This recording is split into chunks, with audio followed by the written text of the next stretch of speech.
السلام علیکم دوستو، آج ہم بات کرنے والے ہیں ایک شخصیت کی جس نے تاریخ کے صفحات میں اپنے نام کو لکھا ہے۔ ایک انسان جس نے تاریخ کے ہر میدان میں اپنے دشمنوں کو شکست دی۔ اسلامی تاریخ کے عظیم جنگجوؤں میں سے ایک کی غیر معمولی زندگی کا جائزہ لیتے ہیں، ایک جنگجو جس کا نام بہادری اور حکمت عملی کے ساتھ گونجتا ہے۔ ان کی کہانی صرف جیتی گئی لڑائیوں کے بارے میں نہیں، بلکہ غیر متزلزل ایمان، بے مثال حکمت عملی اور ایک تنہا جنگجو کے مکمل عزم کی ہے، جس نے وقت کی ریت پر انمٹ نقوش چھوڑے۔ یہ ہیں حضرت خالد بن ولید رضی اللہ تعالیٰ عنہ، جنہیں لوگ سیف اللہ یعنی اللہ کی اتاری ہوئی تلوار سے بھی جانتے ہیں۔ ان کی کہانی اور ان کی جنگی کارناموں کی فتوحات آپ کے سامنے ابھریں گے تو آپ حیران رہ جائیں گے۔ خالد بن ولید بن المغیرہ المخزومی تاریخ اسلام کے ناقابل شکست سپہ سالار تھے۔ آپ رضی اللہ تعالیٰ عنہ نے جنگوں میں اپنے سے کئی گنا طاقتور اور بڑے لشکروں کو شکست فاش سے دوچار کیا۔ آپ ایک جلیل القدر صحابی، عظیم سپہ سالار اور تاریخ ساز فاتح تھے، اور خلفائے راشدین حضرت ابوبکر اور حضرت عمر کے دور میں آپ عرب فوجی کمانڈر تھے۔ حضرت خالد بن ولید یہ وہ صحابی تھے جنہوں نے ایک ہی جنگ میں 9 تلواریں توڑی تھیں اور جنگ میں فتح حاصل کی۔ خالد بن ولید کا قد لمبا، چہرہ سفیدی کی طرف مائل اور گھنی دھاڑی تھی، اور آپ کی شکل حضرت عمر سے ملتی تھی۔ حضرت خالد بن ولید حضور علیہ السلام کے اعلان نبوت کے 19 سال بعد بھی کافر رہے۔ اسلام میں ان کی زندگی بس تقریباً 10 سال ہی گزری، یہاں تک کہ غزوہ احد میں حضور صلی اللہ علیہ وسلم کے دانت مبارک بھی حضرت خالد بن ولید کی وجہ سے ہی شہید ہوئے۔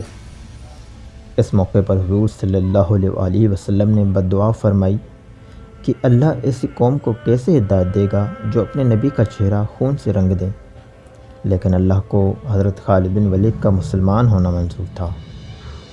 حضرت خالد بن ولید نے کئی جنگوں میں حصہ لیا، اور جس جنگ میں بھی حصہ لیا اس میں فتح پائی، یہاں تک کہ مسلمانوں کے خلاف جو جنگ لڑی ان میں بھی فتح حاصل کی۔ حضرت خالد بن ولید نے قریش کی طرف سے مسلمانوں کے خلاف جنگ احد لڑی۔ خالد بن ولید بہترین حکمت عملی سے جنگ کا رخ موڑنے میں کامیاب ہوئے، اور انہوں نے مسلمان تیر اندازوں کی غلطی کا فائدہ اٹھایا۔ جب جنگ کا آغاز مسلمان تیر اندازوں کی غفلت کی وجہ سے اپنی برتری کے بعد مال غنیمت جمع کرنے کے لیے پہاڑ سے نکلے، تو حضرت خالد بن ولید نے اس غلطی کا فائدہ اٹھاتے ہوئے مسلمانوں کی فوج کے عقب میں اپنے گھڑ سواروں کے ساتھ حملہ کر دیا، جس سے مسلمانوں کو شکست ہوئی اور قریش کی شکست کو فتح میں بدل دیا۔ فتح مکہ سے پہلے حضرت خالد بن ولید، حضرت عمرو بن عاص اور حضرت عثمان رضی اللہ تعالیٰ عنہم حضور علیہ السلام کے پاس تشریف لائے اور اسلام قبول کر لیا۔ تب حضور اکرم صلی اللہ علیہ وسلم نے بہت خوشی سے فرمایا کہ اے لوگو، مکہ نے اپنے جگر گوشے تمہارے دامن میں ڈال دیے ہیں۔ حارث بن حشام روایت کرتے ہیں کہ میں نے حضرت خالد بن ولید کو کہتے سنا، اسلام قبول کرنے سے پہلے میں تقریباً ہر معرکہ میں حضور صلی اللہ علیہ وسلم کے سامنے نئے عزم و ولولے کے ساتھ آتا، لیکن ہر مرتبہ کچھ اس طرح میرے دل پر آپ صلی اللہ علیہ وسلم کا رعب و دبدبہ طاری ہوتا کہ میرے حوصلے پست ہو جاتے، اور مجھے یوں محسوس ہوتا کہ جیسے کوئی غیبی طاقت ان کی حفاظت فرما رہی ہے۔ بس مجھے یقین ہو گیا کہ یہ لوگ پوری دنیا پر غالب آ جائیں گے۔ 8 ہجری میں رسول صلی اللہ علیہ وسلم نے غسانیوں سے لڑنے کے لیے ایک لشکر کو حکم دیا۔ جب رومیوں کے گورنر شربیل بن عمرو الغسانی نے حارث بن عمیر الازدی، جو رسول اللہ صلی اللہ علیہ وسلم کے قاصد تھے، ان کو بصرہ کے پاس روکا اور انہیں قتل کر دیا۔ نئے اسلام قبول کرنے والے خالد بن ولید نے 3000 جنگجوؤں کی فوج میں شمولیت اختیار کی۔ رسول اللہ صلی اللہ علیہ وسلم نے زید بن حارث کو لشکر کی قیادت کے لیے منتخب کیا اور فرمایا، اگر زید بن حارث شہید کر دیے جائیں تو جعفر بن ابی طالب کو لشکر کا علم تھما دینا، اگر وہ بھی شہید کر دیے جائیں تو ان کے بعد حضرت عبداللہ بن رواحہ کو، اور اگر تینوں ہی شہید کر دیے جائیں تو مسلمان لشکر میں سے کسی ایک سردار کا انتخاب کریں گے۔ موتا پہنچنے پر مسلمانوں نے اپنے آپ کو 2 لاکھ جنگجوؤں کی فوج کے سامنے پایا، جن میں سے آدھے رومی تھے اور باقی آدھے غسانی تھے۔ مسلمانوں کو اس صورتحال سے تعجب ہوا۔ کچھ لوگوں نے مشورہ دیا کہ وہ نئے احکامات کا انتظار کریں گے۔ ابن رواحہ نے اس کی مخالفت کی اور مسلمانوں کو جنگ پر آمادہ کیا۔ لڑائی شروع ہوئی اور مسلمانوں کو ایک مشکل صورتحال کا سامنا کرنا پڑا، کیونکہ تینوں سردار یک کے بعد دیگر شہید کر دیے گئے۔ پھر مسلمانوں نے خالد بن ولید کو جنگ میں ان کی قیادت کے لیے منتخب کیا۔ دن کے باقی حصے میں فوج کو روکا گیا اور رات کو خالد بن ولید نے اپنی فوج کو بائیں طرف اور بائیں کو دائیں طرف منتقل کیا۔ پھر انہوں نے ایک گروہ کو حکم دیا کہ وہ خاک اٹھائیں اور صبح تک لشکر کے پیچھے ہٹنے کے لیے شور مچائیں۔ صبح کے وقت رومی فوج اور غسانیوں نے دیکھا کہ مسلمانوں کے جھنڈوں میں تبدیلی آ گئی ہے، اس لیے انہوں نے سمجھا کہ مسلمانوں کو کوئی نئی مدد پہنچ گئی ہے۔ اس طرح خالد بن ولید فوج کو مکمل تباہی سے بچانے میں کامیاب ہو گئے۔ خالد بن ولید جنگ موتا میں بہادری سے لڑے اور اس وقت ان کے ہاتھ میں 9 تلواریں ٹوٹ گئیں۔ جب وہ یثرب واپس آئے تو نبی کریم صلی اللہ علیہ وسلم نے ان کی تعریف فرمائی اور انہیں سیف اللہ کے لقب سے نوازا۔ 12ویں صدی کے ایک مورخ ابن عساکر نے لکھا ہے کہ ایک مرتبہ جنگ میں دشمن کو زہر کرنے کے لیے حضرت خالد بن ولید نے زہر پی لیا تھا۔ اللہ کے حکم سے آپ پر زہر کا کوئی اثر نہ ہوا۔ جب لشکر نے حضرت خالد بن ولید کی قیادت میں کئی شب و روز عیسائیوں کے ایک قلعے کا محاصرہ کر رکھا تھا اور لڑائی اس لیے نہ چھڑی کہ شاید یہ لوگ راہ راست پر آ جائیں، ادھر عیسائیوں نے قلعے پر اپنا قبضہ برقرار رکھنے کے لیے ایک ترکیب سوچی۔ انہوں نے ایک ذہین پادری عمرو بن عبد المسیح کو حضرت خالد بن ولید کے پاس بات چیت کرنے کے لیے بھیجا۔ پادری نے چالاکی سے آپ کے سامنے ایک تجویز پیش کرتے ہوئے کہا، آپ فی الوقت ہمارے قلعے کا محاصرہ اٹھا لیں۔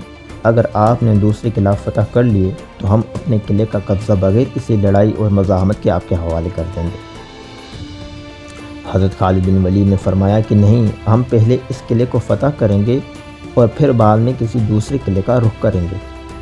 یہ سن کر بوڑھے پادری نے اپنے پاس سے زہر کی ایک تھیلی نکالی اور بولا، اگر آپ ہمارے قلعے کا محاصرہ ابھی ختم نہیں کریں گے تو میں اس زہر کو کھا کر خودکشی کر لوں گا اور پھر میرا خون تمہارے گردن پر ہوگا۔ حضرت خالد بن ولید نے فرمایا، ناممکن ہے کہ تیری موت نہ آئی ہو اور تم مر جائے۔ بوڑھا پادری بولا، اگر تم ایسا یقین رکھتے ہو تو یہ لوگ پھر یہ زہر کھا کر دکھاؤ۔ یہ سن کر حضرت خالد بن ولید نے زہر پادری کے ہاتھوں سے لیا اور یہ دعا، بسم اللہ الذی لا یضر مع اسمہ شیء فی الارض ولا فی السماء وہو السمیع العلیم، پڑھ کر زہر کھا لیا اور اوپر سے پانی پی لیا۔ اب تو بوڑھے پادری کو مکمل یقین ہو گیا تھا کہ آپ رضی اللہ تعالیٰ عنہ اس خطرناک زہر کو پی کر چند لمحوں میں موت کی وادی میں پہنچ جائیں گے۔ یوں کسی نہ کسی طرح قلعے کا محاصرہ بھی ختم ہو جائے گا۔ زہر کا اثر دیکھنے کے لیے پادری غور سے ٹکٹکی باندھے آپ کو دیکھنے لگا۔ آپ کے بدن سے پسینہ نمودار ہونے لگا۔ پادری دل ہی دل میں خوش ہونے لگا کہ زہر کا اثر شروع ہو چکا ہے، لیکن اللہ نے آپ کو زہر کی ہلاکت سے محفوظ رکھا۔ آپ کے بدن سے چند منٹ پسینہ نمودار ہونے کے بعد آپ کی کیفیت بالکل نارمل ہو گئی۔ پادری نے اپنے آنکھوں کے سامنے حضرت خالد بن ولید کا جذبہ ایمانی دیکھا تو حیران و پریشان رہ گئے۔ حضرت خالد بن ولید نے پادری سے مخاطب ہو کر فرمایا، دیکھ لو، اگر موت نہ آئی ہو تو زہر بھی کچھ نہیں بگاڑ پاتا۔ پادری کوئی جواب دیے بغیر آپ رضی اللہ تعالیٰ عنہ کے پاس سے واپس قلعہ بھاگ کھڑا ہوا اور اپنی قوم سے کہا، اے لوگو، میں اسی قوم سے مل کر آیا ہوں، خدا تعالیٰ کی قسم اسے مرنا تو آتا ہی نہیں، وہ صرف مارنا ہی جانتے ہیں۔ جتنا زہر ان کے ایک آدمی نے کھا لیا ہے، اگر اتنا پانی میں ملا کر ہم تمام اہل قلعہ بھی پی لیتے تو یقیناً مر جاتے، مگر اس آدمی کا مرنا تو درکنار، وہ بے ہوش بھی نہیں ہوا۔ میری مانو تو قلعہ اس کے حوالے کر دو اور ان سے لڑائی نہ کرو۔ پادری کی بات سن کر عیسائیوں نے وہ قلعہ بغیر لڑائی کی حضرت خالد بن ولید کے حوالے کر دیا۔ مسلمانوں کو یہ فتح بغیر کسی جنگ کے صرف حضرت خالد بن ولید کی قوت ایمانی کی بدولت حاصل ہوئی تھی۔